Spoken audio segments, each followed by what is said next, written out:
All right, Coach, why don't you walk us through the second half highlights? Okay. First drive of the third quarter is always a very important drive. They came out, one of their adjustments at halftime was to try the play action pass. They completed a couple balls here and a little cut back on the inside zone to Lawrence.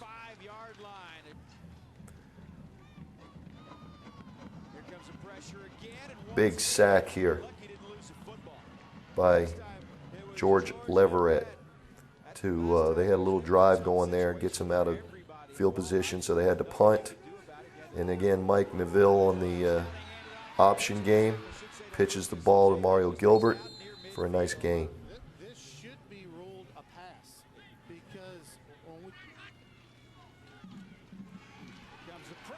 They bring two defenders off the edge outside the offensive tackle. We had one blocker there, and we've got to get rid of that ball a little earlier when we see that coming. Here's a big run by Lawrence again. We've got to get him on the ground. We've got to make that tackle at the line of scrimmage. Field goal to tie the ball game, 17-17. Again, a big blitz off the edge with Marquise Powell. Another tackle for a loss from Marquise.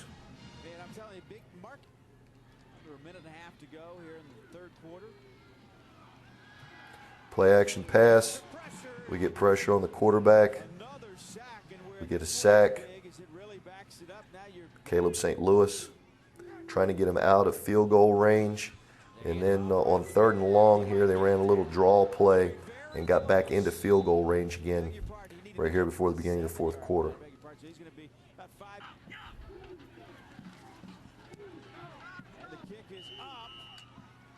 Field goal to put them ahead, 20-17.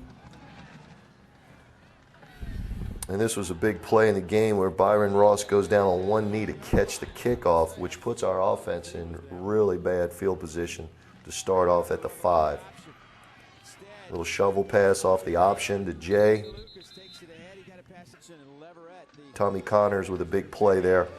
We blitzed Tommy. He dove over top of the running back, knocked the pass down.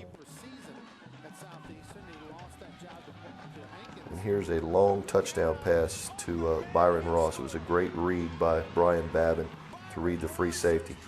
So that puts us ahead 24-20 with 10 minutes to go in the game.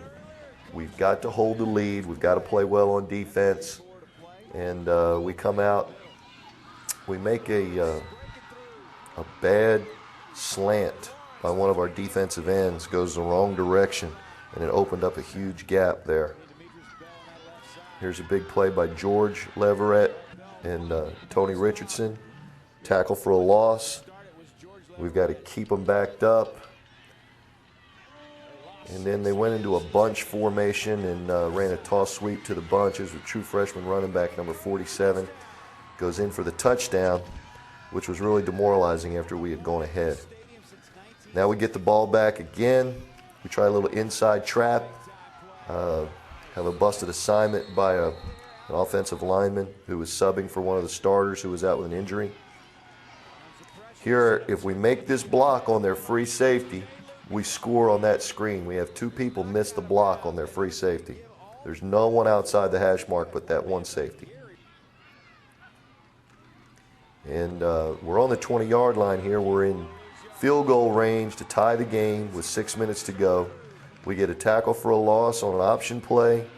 Then we get a sack on a free safety blitz, which takes us out of field goal range.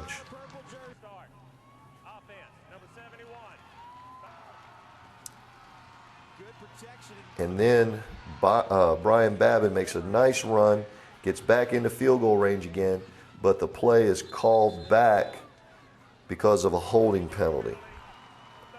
I believe we had 4th and 40 right here, and with 3 minutes and 50 seconds, we had 2 timeouts left. We decide to punt the football. We've got them on the 15-yard line. We're going to use our timeouts to get the ball back. And their offensive line just decided to make some holes in there, and we couldn't get their running back tackled. Right here we had them. It was a 3rd down play. The receiver goes out. The running back goes out of bounds to stop the clock, but we tackle him out of bounds and get a 15-yard penalty. Now we have already used our timeouts. We have no time left on the clock. They have a new set of downs. It enabled them to run the clock out. A very demoralizing fourth quarter.